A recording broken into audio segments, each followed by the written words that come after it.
Olunaku lwa Heroes Day lukusanze ludda wa muwala wa Bobi Wine ye abaddeko munnange essayidi eno bye ngenda okubeera nga nkutuusaako n'omukulu munnange ate Bobi Wine maasawo ate era Nina Rose kw'ossa ate ne Pallaso ku lunaku olwa Heroes Day muganda wange lukusanze ludda wa bampitejamira nti nze lunsanze eno munnange nga ndi mu kunoonyereza anti munnange nina okukukolera information okwetooloola munnange essayidi eno era nga nsinzira ku Jamina nti Yugi kansooke nkutegeezeko nti nno muwala wa Bobi Wine muyite munnange wali Shalom Namagembe jjukira nti nno mwana muwala ono munnange ambassador okuva wali ate munnange ate mu kampuni ekola pad relief pads muganda wange era nga wali just bagenzeko kaawo munnange ku photoshoot awo nkugambye akatambi kabadde kakutte omubabiro wali munnange mwana muwala ambassador ono abadde ne mukwano gwe omuwala awo nga foto nga zifuuse foto muganda wange era nga akatambi ako kabadde kakutte omubabiro ku mukutu ogwa Instagram.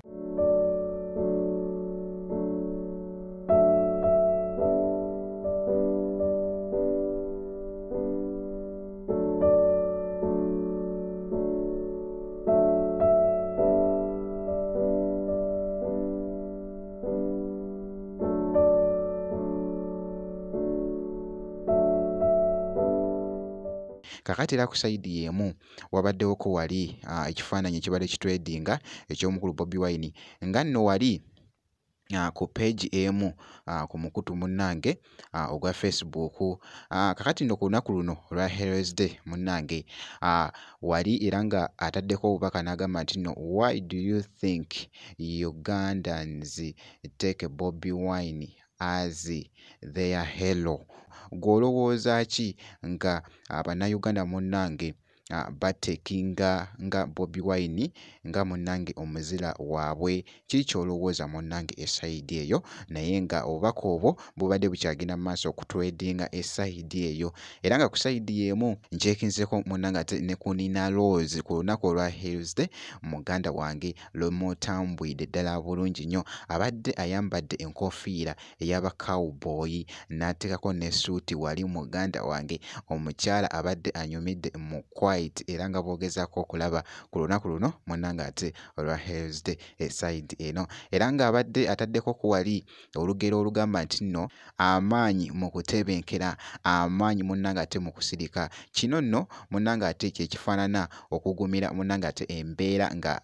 kutungiddwa munnange ate okussa essira era nga kwa buvumu awatali munnange ate kwetonda kulembera neekisa amanyi munnange ate atambula bw'atyo nga wabadde agamba essayidi eyo ku bifaananyi bino byabadde munnange ataddeyo ko wali ku mukutu ogwa Instagram era nga bibadde bitambwira ddala bulungi nnyo essayidi eyo. Katugende mu maaso wali munnange n'omuyimbi Pallaso ku lunaku luno olwa Heroes Day muganda wange just abadde ali mu kubuuzaawo munnange bafaanizi be n'agamba nti nno omanyi bakoze akantu awo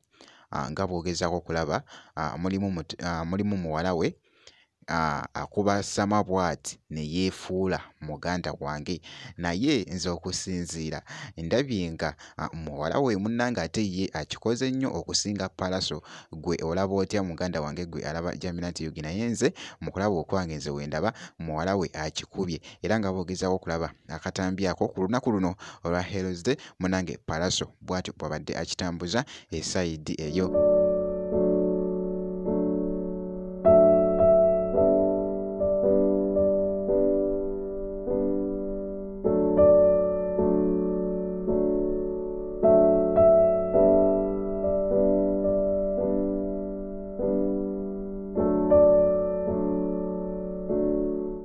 Era nga akatambi ako kakutte omubabiro munnange ate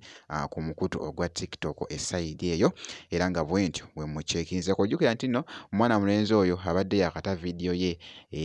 yakata munnange vidiyo ye tayikooni era nga bw'obeera nga tonnaba gikyekingako genda mangu munnange ate osobole ogikyekingako essayidi eyo era nga nja kubanga nkuwa update yonna enaafaayo ku mwana mulenzi oyo munnange ate Pallaso bwe nti bwe nkoze kakasa nti no vidiyo gimpera like kw'ossa ate n'okusubscribinga kasita obeera nga tonnaba